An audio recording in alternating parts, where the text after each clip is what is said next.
The headline blazed across every major news outlet by morning. Tech Titan's dark empire exposed. Nora's article detailed Crosstech's predatory data practices with surgical precision, complete with leaked documents and whistleblower testimonials. She'd written it in her cramped studio apartment until dawn, fueled by righteous fury and the lingering electricity of Damien Cross's touch. Damien read it from his penthouse office, his jaw clenched tight enough to shatter. No one had ever dared to publicly challenge him with such devastating accuracy. The article was flawless, unassailable, and absolutely infuriating. Worse, he couldn't stop thinking about the defiant woman who'd written it. She's going to cost us billions, Victoria Sterling announced, sweeping into his office like an avenging angel in Armani. His business partner and closest advisor moved with calculated grace, her platinum blonde hair pulled into a severe chignon that matched her razor-sharp ambition. The board is panicking, stock prices are in free fall. Then we handle it, Damien replied coolly, though his knuckles were white where he gripped the newspaper. Victoria studied him with ice-blue eyes that missed nothing. You're obsessed with her. That's dangerous, Damien. Women like Nora Bennett don't play by our rules. No, he murmured, a dark smile playing at his lips. They don't. Which is exactly why she's so... He trailed off, unwilling to name the hunger, clawing at his chest. By afternoon, Nora's editor, Marcus Webb, was fielding threatening phone calls. By evening, their newspaper's major advertisers had mysteriously withdrawn their contracts. By midnight, Nora received her first death threat, a bouquet of black roses with a note, "Stop digging or we'll bury you." But Nora Bennett had grown up in Detroit's roughest neighborhood. Threats only made her more determined. She dug deeper, following money trails through shell companies and offshore accounts. What she discovered made her blood run cold. Damien's ruthless methods weren't born from simple greed. Hidden in the corporate labyrinth was evidence of a 15-year-old boy who'd watched his father's company destroyed by corporate vultures, who'd lost everything, including his family's reputation. The boy had rebuilt himself into a monster to ensure no one could ever hurt him again. "You're playing with fire," Marcus warned as Nora prepared her follow-up exposé. Her editor was a gray-haired veteran of investigative journalism who'd mentored her since college. Cross isn't just powerful, he's dangerous. Men like him don't forgive. Men like him don't deserve forgiveness, Nora replied, but something in her voice had shifted. The black and white certainty was bleeding into shades of gray. That night, Damien called her directly. His voice was silk over steel when she answered her phone. "Miss Bennett, I trust you received my flowers. If you're trying to intimidate me..." "I'm trying to understand you," he interrupted. "Most people would have backed down by now. But you're not most people, are you?" The low rumble of his voice sent unwanted heat spiraling through her. "I don't scare easily, Mr. Cross. No, you don't. It's fascinating." There was something almost admiring in his tone. "Join me for dinner tomorrow night. The Rainbow Room, 8 o'clock. "I'd rather eat glass." His laugh was rich and dangerous. "I'm not asking, Nora, I'm telling you. We need to discuss your future and whether you'll have one." The line went dead, leaving Nora staring at her phone with a mixture of fury and something that felt disturbingly like anticipation. Part 3. The trapped Nora arrived at the Rainbow Room dressed for battle in a sharp navy suit, her auburn hair pulled back severely. She expected intimidation tactics, legal threats, maybe even a bribe. What she didn't expect was for Damien Cross to rise from the intimate corner table wearing an expression of genuine regret. "You came," he said, pulling out her chair with old-world courtesy that seemed at odds with his reputation. "I came to tell you to go to hell," Nora replied. But she sat anyway, hyper-aware of how his fingers brushed her shoulder as he pushed in her chair. The conversation that followed was unlike anything she'd anticipated. Instead of threats, Damien spoke quietly about growing up watching his father's construction company systematically destroyed by competitors who used every dirty trick imaginable. About being 17 when his father put a gun to his head rather than face bankruptcy and shame. "I swore that night that I'd never be vulnerable again," he said, his steel blue eyes holding hers across the candlelit table. "Everything I've built, every ruthless decision I've made, it's all been about control. Control built on other people's suffering," Nora countered, but her voice lacked its earlier venom. "Yes," he admitted simply. "I became the monster so no one could ever monster me again." The honesty in his voice was devastating. Nora felt her careful hatred beginning to crack, replaced by something far more dangerous: understanding. 3 days later, Marcus Webb called her into his office with the grim expression of a man delivering a terminal diagnosis. "I'm sorry, Nora. The board voted this morning. You're being let go." The words hit like physical blows. "They can't fire me for doing my job." "They can when our biggest investors threaten to pull funding," Marcus said miserably. "Cross's reach is longer than we thought. Every major publication in the city has been warned against hiring you." Nora sat in stunned silence as her career crumbled around her. 5 years of building her reputation, of fighting for truth and justice, destroyed in a single phone call. Her phone buzzed with a text from an unknown number. "My office. 1 hour. We need to discuss your employment options." DC. An hour later, she stood in Damien's penthouse office, fury radiating from every inch of her small frame. The space was all glass and steel, designed to intimidate, but Nora was past intimidation. She was incandescent with rage. "You bastard!" she breathed, green eyes blazing. "You destroyed my life." "I gave you a choice," Damien replied calmly, though his pulse quickened at the magnificent sight of her anger. "Back down or face the consequences. You chose your path." "And now what? You expect me to beg?" He moved closer, drawn by her defiance like a moth to flame. "I expect you to be practical. I'm offering you a position as my personal researcher. Salary, $500,000 annually. Benefits, the best in the industry. All you have to do is redirect that brilliant mind toward serving my interests instead of destroying them. I'll never work for you." The words came out as a whisper, but they carried the weight of absolute conviction. "Won't you?"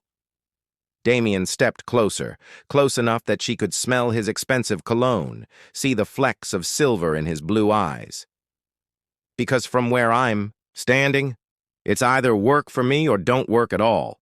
And we both know you're too proud to run home to whatever small town spawned such magnificent fury." Something snapped inside Nora. She closed the distance between them and slapped him hard across the face, the crack echoing through the silent office like a gunshot. For a moment, they stared at each other in shocked silence. Then Damien's hand cupped the back of her neck, and he crushed his mouth to hers in a kiss that tasted of hunger and desperation and 3 weeks of impossible attraction. Nora should have pulled away, should have kneed him and walked out. Instead, she kissed him back with equal ferocity, pouring all her rage and confusion and unwanted desire into the contact. When they finally broke apart, both were breathing hard. "I hate you," she whispered. Against his lips. "I know," he replied, his thumb tracing her jawline with unexpected gentleness. "Start Monday, 9 a.m. The crystal chandeliers of the Astoria Grand Ballroom cast golden light across Manhattan's most powerful elite. But Nora Bennett had no interest in their glittering facade.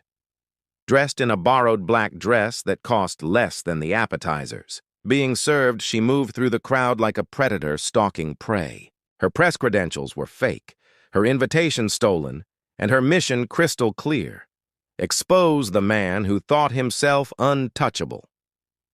Damien Cross commanded the room from its center, his presence magnetic in the way that only came from wielding absolute power. At 32, he'd built Cross-Tech Industries into a tech empire that controlled everything from social media algorithms to government surveillance systems. His charcoal suit was tailored to perfection, his dark hair swept back with military precision, and his steel blue eyes missed nothing. He spoke to senators and CEOs with the casual authority of someone who owned their secrets.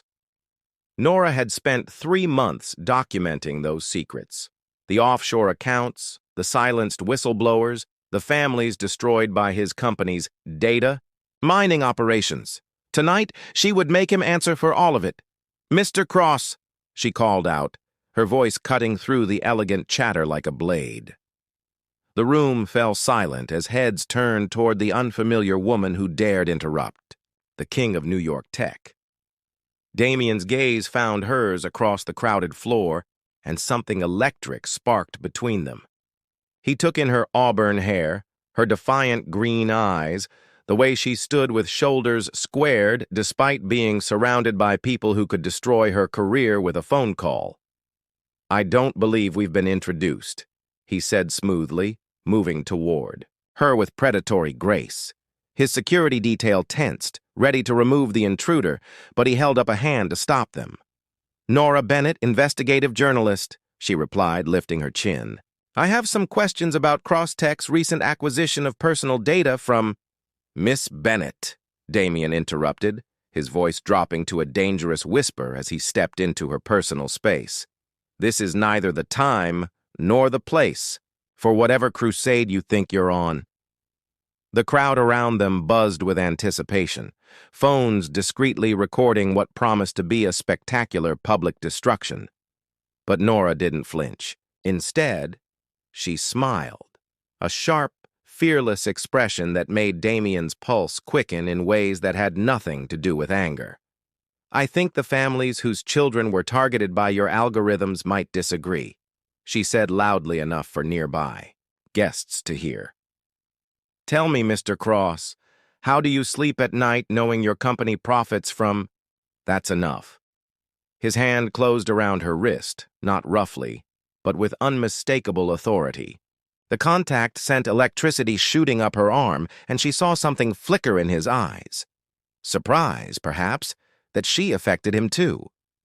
"You don't get to silence me," Nora whispered, but her voice wavered slightly as his thumb traced across her pulse point. "I don't?" Damien's smile was sharp enough to cut glass. "We'll see about that." Security moved in then, professionally escorting her toward the exit, while cameras flashed and whispers erupted. But as Nora was led away, she saw Damien watching, her with an intensity that promised this was far from over. Neither of them realized they'd just declared war on the only person who could either save or completely destroy them. Working for Damien Cross was like dancing with the devil in Armani suits. For 2 weeks, Nora sat in the office adjacent to his, researching his competitors and compiling intelligence reports while fighting the constant awareness of his presence. Their interactions crackled with unresolved tension, professional by day, but charged with the memory of that devastating kiss. Victoria Sterling watched their dance with calculating eyes, her smile sharp as broken glass whenever she caught them, staring at each other across conference tables. "You're playing a dangerous game," Victoria warned Nora during a chance encounter in the ladies' room. "Damien consumes everything he touches. Don't mistake possession for affection." But it was Elena Cross who finally shattered Nora's carefully constructed defenses. Damien's estranged sister appeared at Nora's apartment on a rainy Thursday evening, looking like a ghost of the man who'd been haunting Nora's thoughts. Same dark hair, same piercing blue eyes, but where Damien radiated controlled power, Elena seemed fragile, broken. "He doesn't know I'm here," Elena said, clutching a manila envelope with white-knuckled fingers. "But you need to understand what you're dealing with before it's too late." The photographs inside were devastating.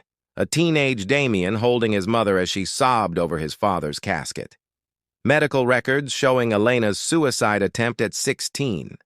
Court documents detailing how their father's business partners had systematically stripped away everything the Cross family owned, leaving them with nothing but debt and shame. "He saved me," Elena whispered, tears streaming down her face. "After Dad died, after I tried to, Damien was just 17, but he became everything. Father, brother, protector. He clawed his way up from nothing to make sure I'd never want for anything again." "Then why are you estranged?" Nora asked gently. "Because he became so hard, so cold in the process. The brother I loved disappeared, replaced by someone who sees the world as either threat or tool. I couldn't watch him destroy his soul anymore, so I left." The revelation recontextualized everything. Damien's ruthlessness wasn't born from evil. It was armor forged in tragedy, protection mechanisms that had calcified into cruelty. The next morning, Nora confronted him in his office, the photographs spread across his mahogany desk like accusations. "Elena came to see me," she said quietly. Damien's face went perfectly blank, but she caught the flicker of pain in his eyes before he shuddered it away. "My sister has always been dramatic. She loves you. They all loved you. Your parents, Elena. But you've spent so long protecting everyone that you've forgotten how to let anyone protect you. I don't need protection." His voice was ice, but his hands trembled almost imperceptibly as he gathered the photographs. "I need control." "No, you don't." Nora moved around the desk, invading his carefully maintained space. "You need someone who won't break. Someone who can stand in the storm. With you instead of hiding behind your walls." For a moment, his mask slipped completely. She saw the scared 17-year-old boy beneath the billionaire's armor, the one who'd lost everything and rebuilt himself into something unbreakable. "I can't," he whispered. "Everyone I've ever loved has been taken from me or driven away by what I've become." "Then maybe it's time to become something different," Nora said, reaching up to cup his face with gentle hands. "Maybe it's time to remember that the strongest steel is forged in fire, but it's tempered by cooling." When he kissed her this time, it wasn't hunger or desperation. It was surrender, the first crack in walls that had stood for 15 years. Neither of them noticed Victoria Sterling watching from the doorway, her expression calculating as she quietly closed the door and reached for her phone. Part 5. The surrender. Victoria's revenge was swift and surgical. Within hours of witnessing Damien's moment of vulnerability, she'd activated contingency plans that had been years in the making. Board members received anonymous packages detailing Damien's most questionable business practices. Federal prosecutors received evidence of regulatory violations. The media received leaked documents suggesting Crosstech's involvement in election interference. But her masterstroke was personal. She released security footage of Damien and Nora's intimate moments in his office, painting their relationship as a sordid affair between a corrupt CEO and the journalist he'd allegedly bought off. The story broke at 6 a.m. with the subtlety of a nuclear explosion. By noon, federal agents were raiding Crosstech's headquarters. By evening, the board had called for Damien's immediate resignation. Nora found him in his penthouse at midnight, standing before the floor-to-ceiling windows that had once made him feel like king of the city. Now they just showed him how far he had to fall. "Victoria's been planning this for months," he said without turning around. "She's been my partner for 8 years, waiting for the perfect moment to take everything I've built." "The FBI wants to interview me," Nora said quietly. "They think you paid me to write favorable coverage." "Did you tell them the truth?" She moved to stand beside him, both of them reflected in the dark glass like ghosts of their former selves. "That I fell in love with the man behind the monster? That would destroy us both." The admission hung between them like a confession neither had dared voice. "I have a choice to make," Nora continued, her voice steady despite the tears threatening to spill. I can publish everything I know about you. The real story about your father, about Elena, about why you became who you are. It would humanize you, maybe generate sympathy, but it would also expose every vulnerability you've spent years hiding. Damien closed his eyes, the weight of 15 years pressing down on his shoulders. Or I can walk away, right now. Before. This destroys both of us. He turned then, taking in her face as if memorizing every detail. What do you want to do? I want to save you, she whispered, even if it costs me everything. The story Nora published the next morning wasn't what anyone expected. Instead of an expose or a puff piece, it was the truth. Raw, unflinching, and devastatingly human. She wrote about the 17-year-old boy who'd held his mother while she cried, who'd sacrificed his own soul to save his sister's life. She wrote about the man who'd built an empire on fear because he'd never learned to trust in love. But she also wrote about accountability, about the people hurt by cross-text practices, about the responsibility that came with power. It was neither condemnation nor absolution. It was complexity in a world that preferred simple narratives. The response was immediate and polarizing. Some called for Damien's crucifixion. Others demanded justice for a system that had failed a grieving teenager. But most importantly, Elena Cross reached out to her brother for the first time in 3 years. The federal investigation continued, but public opinion began shifting as more details emerged about Victoria's manipulation and the circumstances that had shaped Damien's choices. Crosstech's stock price stabilized. The board, reading the changing winds, quietly rescinded their call for his resignation. But Damien had already made his choice. "I'm stepping down," he announced at the emergency board meeting, his voice carrying the quiet authority that had built an empire. "Effective immediately, Elena will assume control of my shares, with Marcus Webb serving as interim CEO while we restructure the company's ethics policies." He found Nora waiting for him outside the building, looking small and fierce against the towering backdrop of Manhattan. The woman who'd crashed his gala 2 months ago and systematically destroyed his carefully controlled world. "So what now?" she asked as he approached. "Now we figure out who we are when we're not fighting each other," Damien replied, offering his hand. "If you're willing to find out." Nora took his hand, feeling the calluses from his teenage construction work that expensive suits had never quite hidden. "I'm willing, but I have conditions." His smile was softer than she'd ever seen it, the armor finally beginning to crack in all the right places. "Name them." "We start over. No lies, no manipulation, no using power to avoid vulnerability. And if I slip back into old habits, then I'll write another article," she said, grin sharp enough to cut glass. "And this time, I won't be so gentle." As they walked away from the empire he'd built, and she'd helped tear down, both understood they were walking toward something far more dangerous and infinitely more valuable. A love built on truth rather than conquest, partnership rather than possession. Behind them, Victoria Sterling watched from her office window, already planning her next move. Some wars, she knew, were worth fighting across multiple battles. But for now, in the fading light of a Manhattan evening, 2 people who'd learned to be weapons were finally ready to learn how to be human.